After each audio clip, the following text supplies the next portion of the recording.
mengenai. Saya justru ingin menceritakan apa yang selama ini tidak ada dalam persepsi publik ya. Yeah. Saya bukan orang dekat Pak Presiden. Yeah. Saya tidak dekat dengan Pak Presiden. Tapi saya pernah mengalami momen-momen private ya, dengan Presiden ketika 3 bulan di istana ya.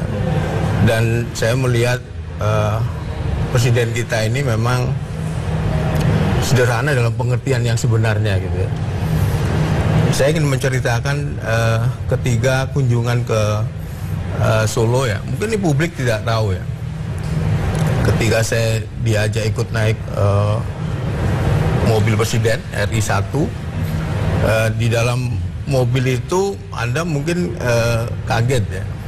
Saya aja terkejut gitu ya. Ya begitu masuk ke dalam, apa yang ada dalam pikiran Anda? Mobil Presiden RI1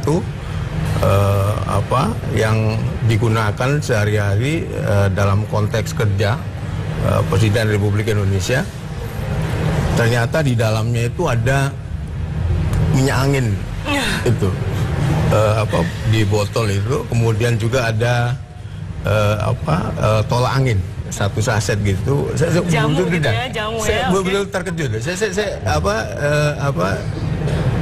tidak menyangka sebuah kendaraan untuk Presiden, kendaraan dinas Presiden, isinya itu hal-hal yang sangat sederhana gitu. Dan saya sempat menanyakan, ada satu lagi di dalam itu juga ada kue nastar tanpa merek, ditempatkan gitu, nggak ada mereknya. Saya tanya, kenapa ini menjadi istimewa Pak di dalam sini? Apakah ini bikinan Ibu sehingga harus ada di sini dan menjadi istimewa? Beliau menjawab, enggak, ini beli di toko biasa saja gitu.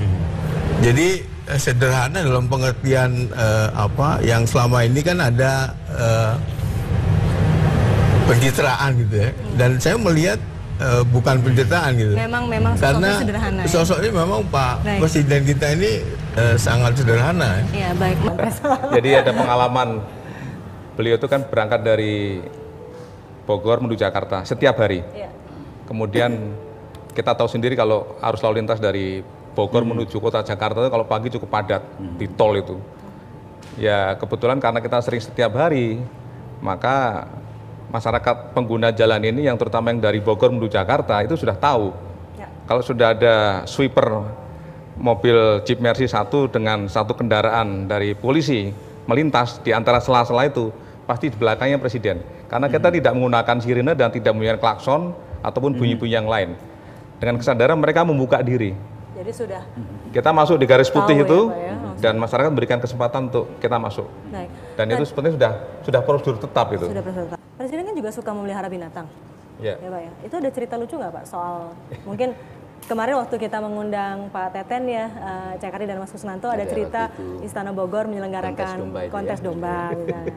Ada cerita lucu pasti Pak soal itu? Ya kebetulan Bapak Presiden ini banyak memelihara binatang gitu ya, macam-macam di situ.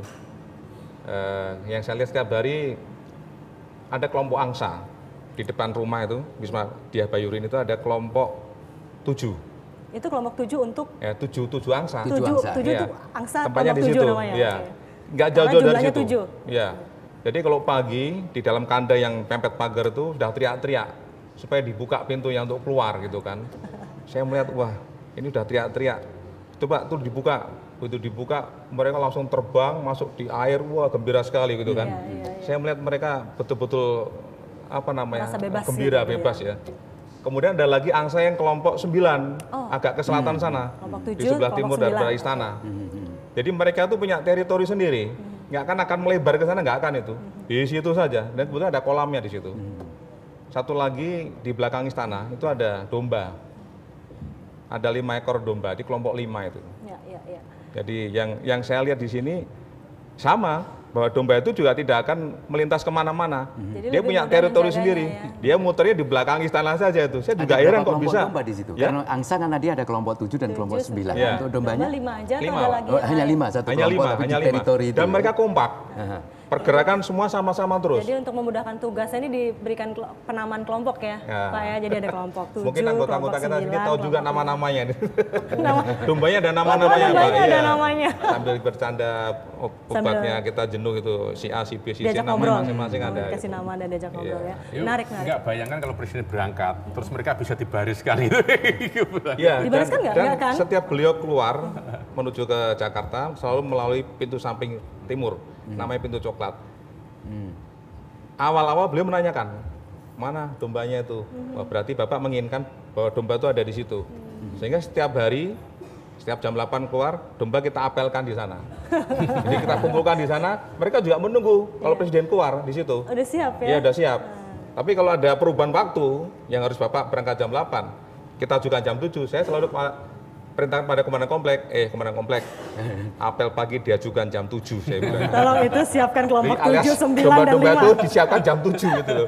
Jangan sampai nanti jam 7 Bapak keluar, dombanya tidak siap. Dan itu jumlahnya juga harus dipastikan tetap 5 ya Pak ya? Tetap 5. Jangan sampai tinggal 4. Tetap 5 itu. Itu domba yang waktu ada kontes itu, kan itu domba presiden paling kecil itu.